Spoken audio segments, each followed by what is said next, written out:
കളമശ്ശേരി മണ്ഡലത്തില് sitting MLA-യും മന്ത്രിയുമായിട്ടുള്ള P രാജീവിനെതിരെ ശക്തമായ സ്ഥാനാർത്ഥിയെ നിർത്താനാണ് UDF തീരുമാനിച്ചിരിക്കുന്നത്. CPM കേന്ദ്ര കമ്മിറ്റി അംഗം കൂടിയായ രാജീവിനെ തോൽപ്പിച്ച് CPM-ന് പ്രഹരം ഏൽപ്പിക്കുക തന്നെയാണ് ഇവരുടെ ലക്ഷ്യം. UDF-ല് മുസ്ലിം ലീഗിനായിട്ട് മാറ്റിവെച്ച ഈ സീറ്റില് ഇത്തവണ അഡ്വക്കേറ്റ് മുഹമ്മദ് ഷായെ സ്ഥാനാർത്ഥിയാക്കാനാണ് ലീഗ് നീക്കം.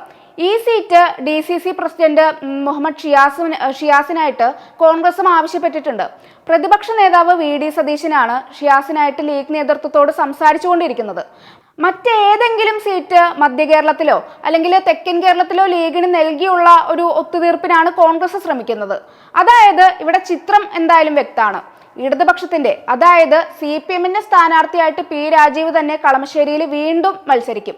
അക്കാര്യത്തിൽ ഇനി CPM സംസ്ഥാന നേതൃത്വത്തിന്റെ ഒരു ഔദ്യോഗിക പ്രഖ്യാപനത്തിന്റെ ആവശ്യം മാത്രമേ വരാനുള്ളൂ.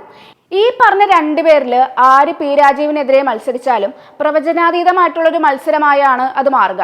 കാരണം മുഹമ്മദ് ഷാ ആയാലും മുഹമ്മദ് ഷിയാസ് ആയാലും രാജീവിന് പറ്റിയ എതിരാളികൾ തന്നെയാണ്.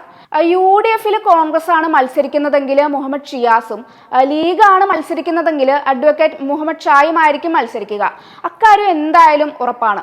UDF-ലെ സീറ്റ് വിഭജനം പൂർത്തിയാകുന്നതോടെ ഇക്കാര്യത്തിൽ എന്തായാലും ഒരു വ്യക്തത ഉണ്ടാകും.